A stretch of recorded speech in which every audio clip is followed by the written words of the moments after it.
no capítulo 19 de Atos, capítulo 19, nós faremos a leitura do versículo 8 até o versículo 20. Atos dos Apóstolos, capítulo 19, nós faremos a leitura do versículo 8 até o versículo 20.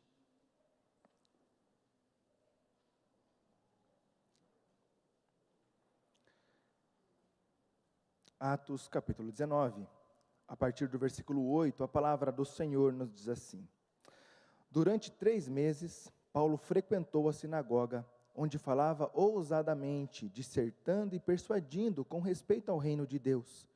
Visto que alguns deles se mostravam empedernidos e descrentes, falando mal do caminho diante da multidão, Paulo, apartando-se deles, separou os discípulos, passando a discorrer diariamente na escola de Tirano. Durou isto por espaço de 2 anos, dando ensejo a todos os habitantes da Ásia ouvissem a palavra do Senhor, tanto judeus como gregos. E Deus, pelas mãos de Paulo, fazia milagres extraordinários, a ponto de levarem aos enfermos lenços e aventais do seu uso pessoal, diante dos quais as enfermidades fugiam das suas vítimas e os espíritos malignos se retiravam. E alguns judeus, exorcistas ambulantes, tentaram invocar o nome do Senhor Jesus sobre possessos de espíritos malignos, dizendo: esconjuro-vos por Jesus, a quem Paulo prega. Os que faziam isto eram 7 filhos de um judeu chamado Seva, sumo sacerdote. Mas o espírito maligno lhe respondeu: conheço a Jesus e sei quem é Paulo, mas vós, quem sois? E o possesso do espírito maligno saltou sobre eles, subjugando a todos, e de tal modo prevaleceu contra eles, que desnudos e feridos fugiram daquela casa. Chegou este fato ao conhecimento de todos, assim judeus como gregos, habitantes de Éfeso. Veio temor sobre todos eles, e o nome do Senhor Jesus era engrandecido.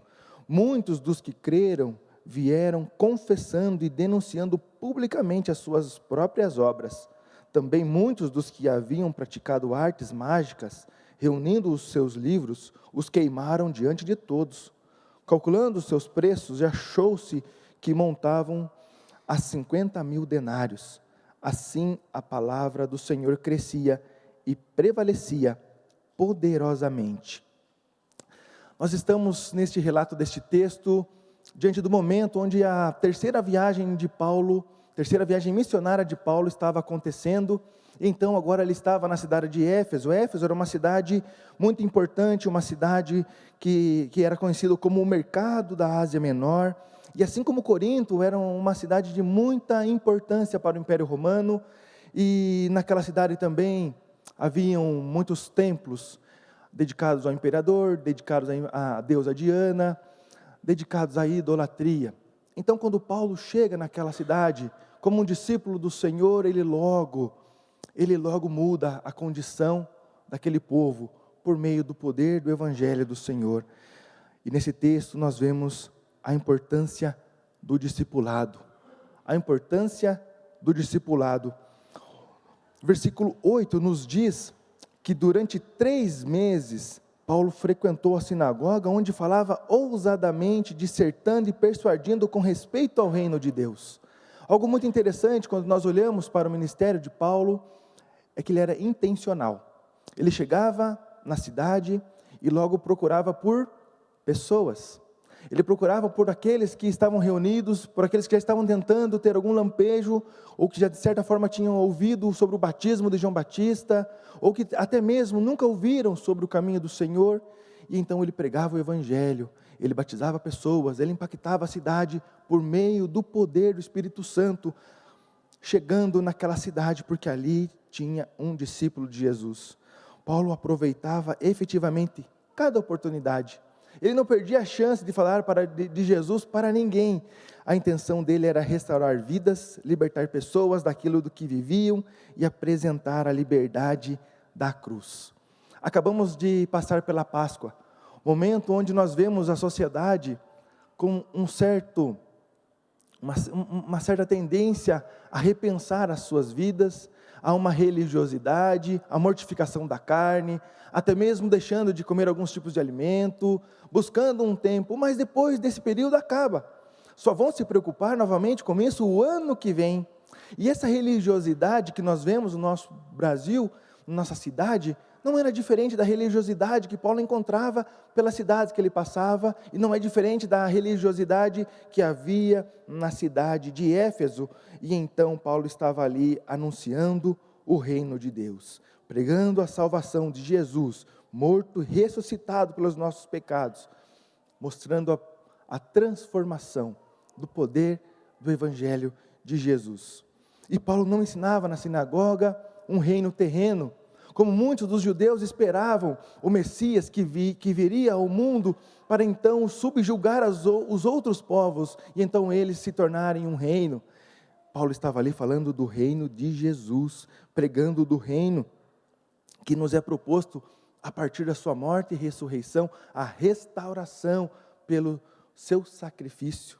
Moody, comentando esse texto, ele diz que o evangelho cristão anuncia que as bênçãos do reino de Deus vieram aos homens antecipadamente na pessoa de Jesus, o Messias.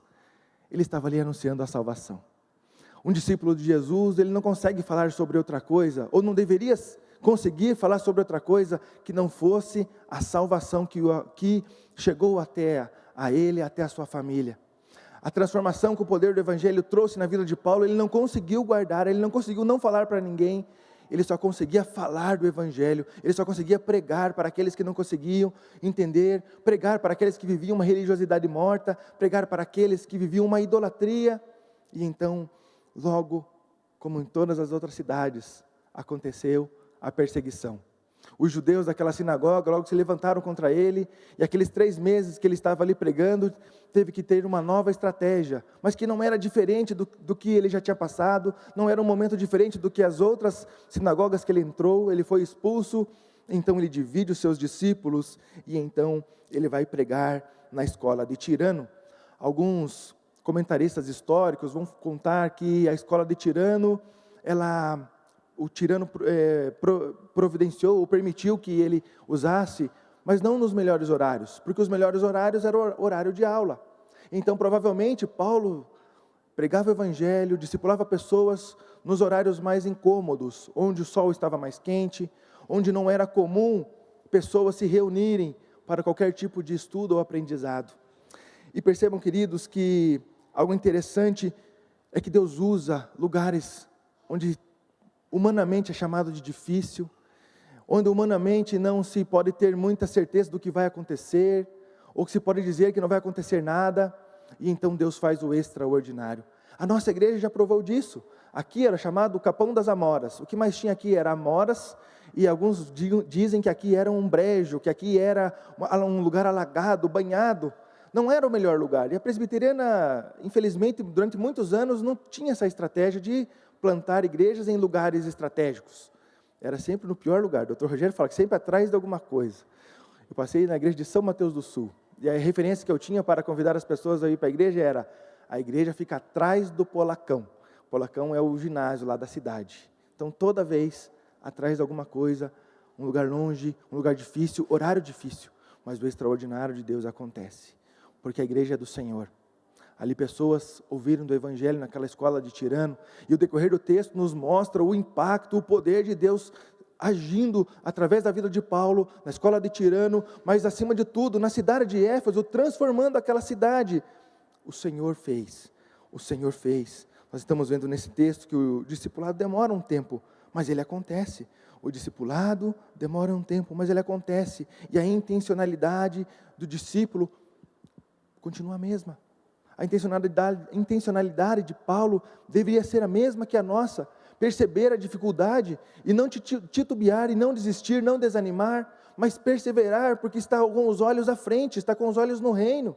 Algumas vezes nós queremos falar de Jesus para alguém, queremos pregar o Evangelho para alguém, mas nós esperamos a melhor oportunidade, no melhor dia, no melhor horário, no melhor panorama possível, mas quando nós olhamos para o Evangelho, nem sempre é assim, nem sempre é o melhor motivo, ou a melhor condição. Mas o melhor motivo sempre é a glória de Deus. É o discípulo de Jesus sendo parecido com Jesus. Mas nem sempre é no melhor lugar, nem sempre é da melhor maneira. Talvez Deus tenha nos colocado em lugares difíceis para fazer a missão. Talvez a nossa própria família é um lugar difícil de fazer a missão. Talvez o nosso ambiente de trabalho é um lugar muito difícil de fazer a missão. Talvez o nosso ambiente de estudo, na faculdade ou na escola, é um lugar muito difícil de fazer a missão. Mas o Evangelho nos constrange, porque não somos nós os primeiros a passar por dificuldades. Na anunciação do Evangelho, um discípulo de Jesus, ele é intencional. Ele prega na dificuldade que for. Se levanta a perseguição, ele muda a estratégia, mas não muda o modus operandi. Ele continua falando de Jesus, sendo um discípulo de Jesus. Por onde ele está, ele é um discípulo ativo de Jesus. O discípulo de Jesus, ele demora, ele gasta tempo, ele passa dificuldade, mas ele sabe que é para a glória do seu Senhor. Ele sabe em nome de quem ele está trabalhando, ele está servindo. E a intencionalidade do discípulo de Jesus, ainda que demore, ainda que seja em lugar difícil, ele avança, ele prospera, ele continua a missão, porque ele sabe que vai gastar tempo, ele sabe que vai demorar, mas ele sabe que o extraordinário de Deus acontece quando nós fazemos a vontade de Deus. A intencionalidade do discípulo de Jesus aponta, em segundo lugar nesse texto, que o extraordinário de Deus acontece. Ainda que houvesse dificuldade, ainda que houvesse perseguição, ainda que ele fosse expulso, ainda que ele tivesse que pregar em local que não era em horário adequado, ele continuou servindo ao seu Senhor e continuou provando do extraordinário do seu Deus. O versículo 11 nos diz: e Deus, pelas mãos de Paulo, fazia milagres extraordinários. Deus, pela mão de Paulo, fazia milagre extraordinário. Queridos, quantas vezes nós perdemos a chance de provar de grandes coisas, porque estamos esperando o melhor momento, porque temos medo daquilo que vão falar, da perseguição que pode se levantar, ao passo que nós somos convidados a servir, para ver a glória de Deus, servir para contar aquilo que já transformou as nossas vidas. E quantas pessoas falam assim: pastor, eu não consigo ver nada, eu não vejo transformação nenhuma, eu não vejo nada. E uma pergunta que eu faço é: quanto você tem se dedicado com o seu Deus? Quanto você tem orado? Quanto você tem buscado relacionamento com Deus, lido a Bíblia? O quanto você tem contado para os outros aquilo que tem ardido no seu coração? E geralmente a resposta é: muito pouco, ou às vezes eu preciso melhorar isso. Paulo vivia com intensidade para o seu Senhor, e qualquer que seja a dificuldade, não o parava na missão, porque ele sabia quem o havia chamado, e então ele provou de grandes coisas. Um discípulo de Jesus, na sua intencionalidade, ele prova do extraordinário de Deus. Deus pelas mãos dele fez grandes coisas, e Deus pelas nossas mãos também pode fazer grandes coisas, mas nós precisamos nos disponibilizar como servos, como os discípulos de Jesus, sair da zona de conforto, sair das telas do celular, do computador, da TV, e sair e perceber as mazelas que há no mundo, a dificuldade que pessoas têm de viver, porque vive uma religiosidade morta, porque vive uma idolatria, porque vive longe do Senhor. Nós somos convidados a perceber que o texto é um convite para que todos nós provemos de grandes coisas, assim como Paulo viveu. Versículo 12 diz que as enfermidades fugiam das suas vítimas, os espíritos malignos se retiravam. E extraordinário, porque nós, em nossa igreja, temos contado de muitos milagres. Se você participa de alguma reunião de oração, ou até mesmo dos cultos onde nós estamos orando, intercedendo, nós ouvimos dos milagres que o Senhor está fazendo no meio da nossa igreja. Nós ouvimos das enfermidades que o Senhor tem curado, de pessoas que alguns dias estavam na UTI, e então no último domingo estavam aqui em nossa igreja louvando ao nosso Deus. As enfermidades foram embora. Percebam, queridos, que o mesmo poder do Espírito Santo que agiu na cidade de Éfeso é o mesmo poder que age hoje na cidade de Curitiba, é o mesmo poder que age hoje na igreja presbiteriana da Silva Jardim. Nós provamos do mesmo poder, nós provamos da mesma intensidade, é o mesmo evangelho pregado na cidade de Éfeso, é pregado nos dias de hoje, é pregado aqui em nossos púlpitos.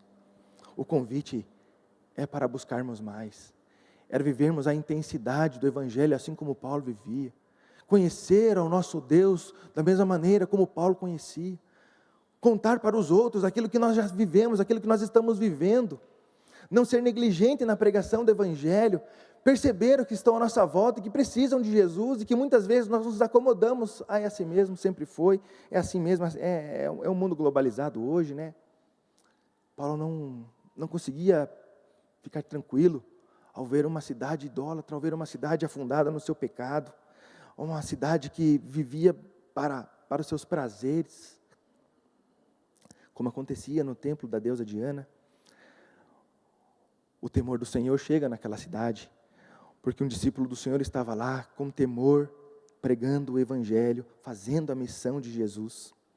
E é o que é interessante, queridos, porque durante toda a história da igreja, os poderes de Deus foram acontecendo, foram manifestos, a glória de Deus foi manifesta no meio do povo, milagres aconteciam, e então pessoas que são charlatãs chegam ou se achegam ao povo de Deus. Nós temos aqui um relato de homens exorcistas ambulantes, que tentaram expulsar no nome de Jesus, que tentaram usurpar de algo que eles não conheciam, de algo que eles não viviam. E isso não é uma novidade, sempre aconteceu no povo da igreja, acontece hoje ainda. 2 Timóteo, no capítulo 3, versículos de 1 a 9, diz: sabe, porém, isto, nos últimos dias sobrevirão tempos difíceis, pois os homens serão egoístas, avarentos, jactanciosos, arrogantes, blasfemadores, desobedientes aos pais, ingratos e irreverentes, desafeiçoados, implacáveis, caluniadores, sem domínio de si, cruéis e inimigos do bem, traidores, atrevidos, enfatuados, mais amigos dos prazeres que amigos de Deus, tendo forma de piedade, negando-lhe, entretanto, o poder. Foge também destes. Paulo está exortando para que Timóteo tomasse cuidado com aqueles que se achegavam para usurpar.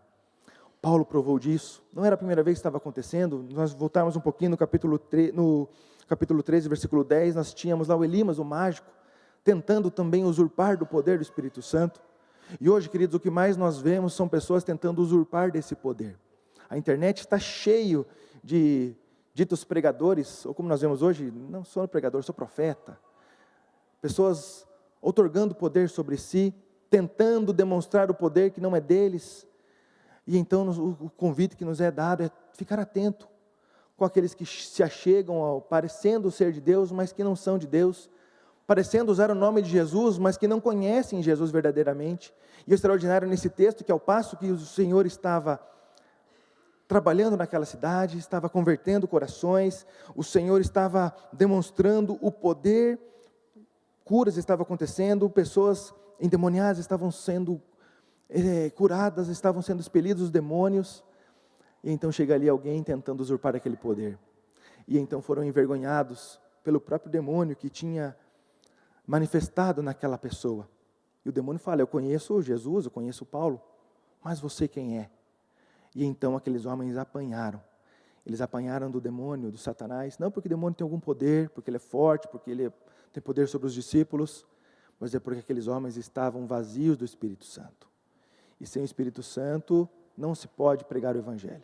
Sem o Espírito Santo não se pode realizar prodígios e milagres.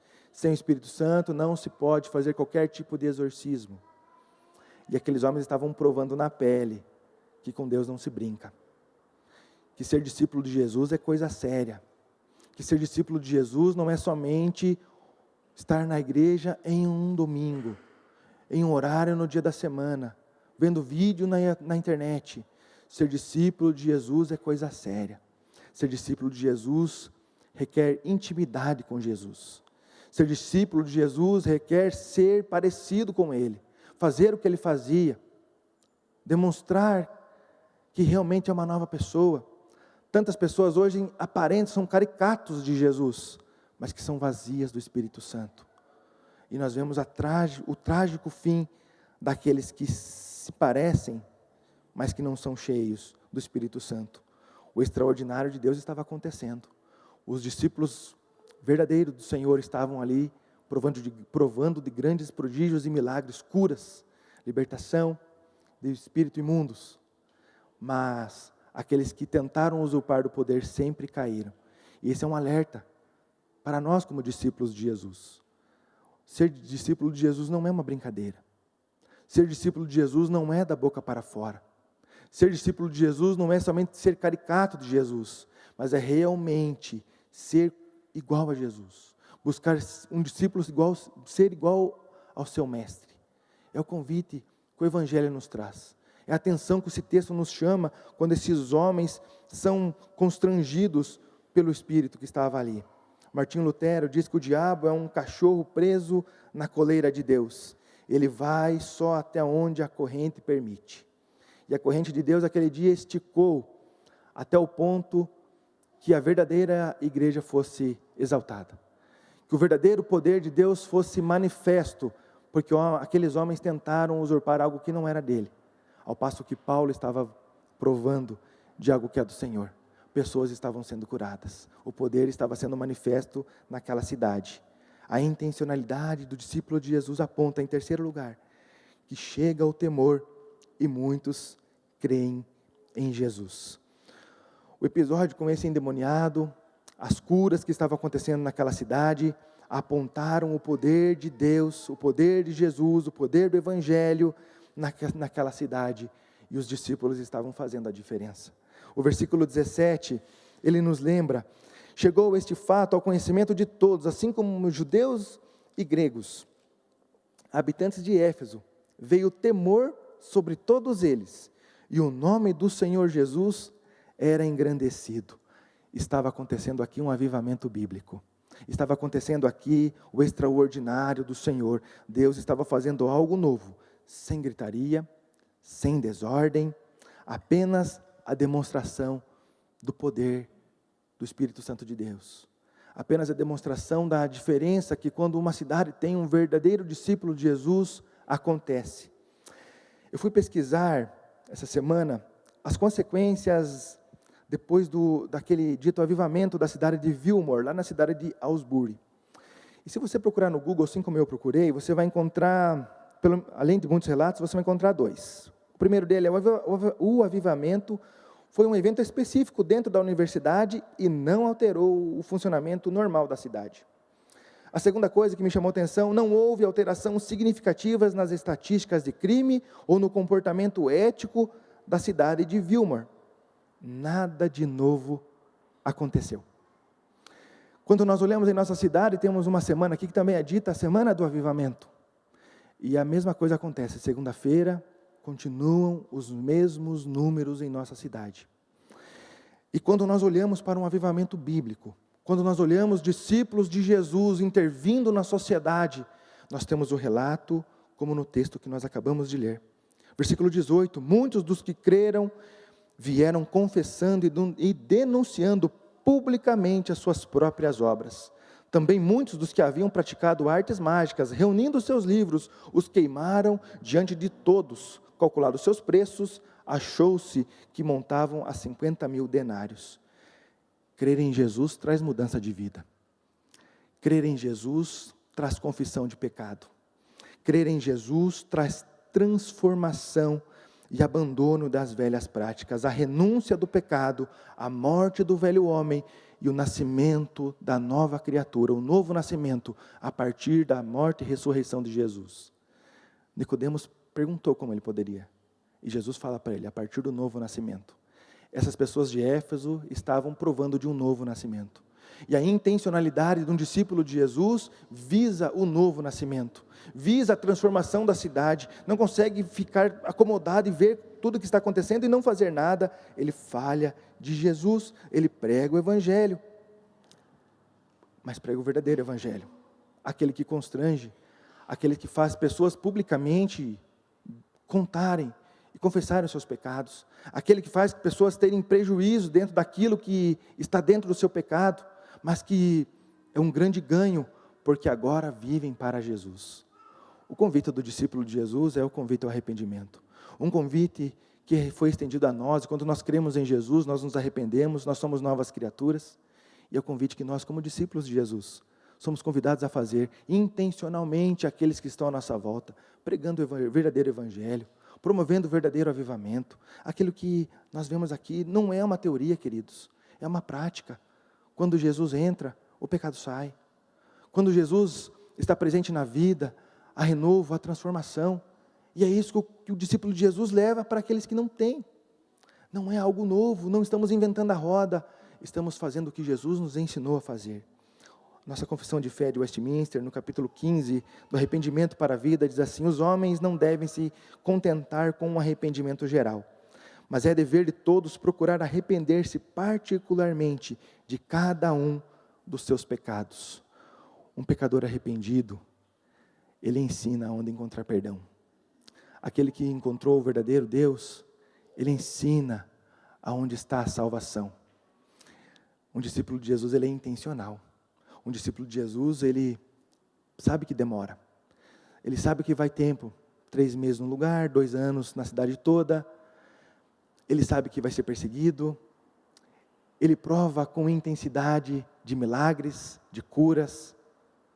O discípulo de Jesus prova até mesmo de expulsar demônios. Um discípulo de Jesus, ele sabe que se levantarão pessoas contra ele, pessoas já chegarão buscando alguma coisa, tirar alguma vantagem, mas ele sabe que o poder do Espírito Santo vai demonstrar quem são os discípulos verdadeiros. Os frutos demonstram. E quais têm sido nossos frutos como discípulo de Jesus? O que o nosso arrependimento tem demonstrado na vida do outro? Que avivamento nós estamos provando? Que vida com Deus nós estamos tendo? O quanto nós estamos sendo intencional? Quanto estamos sendo intencionais com a nossa família? Quanto estamos sendo intencionais com os nossos colegas de trabalho, colegas de estudo?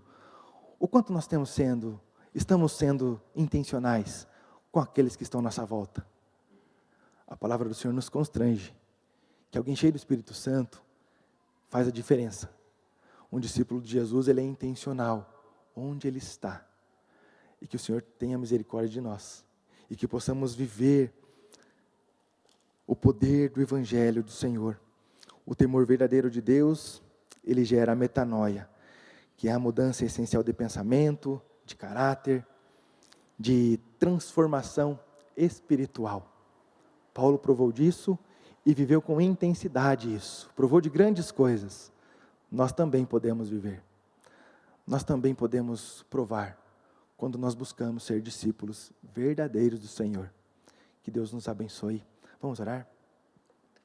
Santo, eterno, poderoso Senhor nosso Deus, em nome de Jesus, nós agradecemos a sua palavra. Agradecemos, ó Deus, porque o Senhor, ó Pai, tem tratado os nossos corações. O Senhor nos tem chamado ao arrependimento. O Senhor tem revelado o seu poder. Ó Deus, em nome de Jesus, que todos nós, como discípulos de Jesus, possamos ser intencionais, ó Deus, por onde nós passarmos, com as pessoas que se chegarem até nós, na cidade onde nós estamos, no bairro onde nós vivemos, em nossas casas. Ó Deus, que nós possamos ter a certeza, ó Pai, que o Senhor está conosco, que cheios do Espírito Santo, Deus, nós podemos provar de milagres, assim como Paulo viveu, assim como os teus discípulos viveram, Senhor. Ó Deus, em nome de Jesus, usa cada um de nós como instrumento de bênção do Senhor, agente de transformação em nossa sociedade. Ó Deus, nos esvazia de nós mesmos e nos enche com o poder do Teu Espírito Santo, para que possamos provar e ver as grandes coisas do Senhor, para a glória do Senhor. Que pessoas possam encontrar, ó Deus, o Senhor, que o avivamento possa acontecer a partir do Senhor. Ó Deus, usa as nossas vidas, usa a nossa igreja, para que possamos ser relevantes em nossa sociedade. Em nome de Jesus que nós oramos ao Senhor. Amém. Amém. Que Deus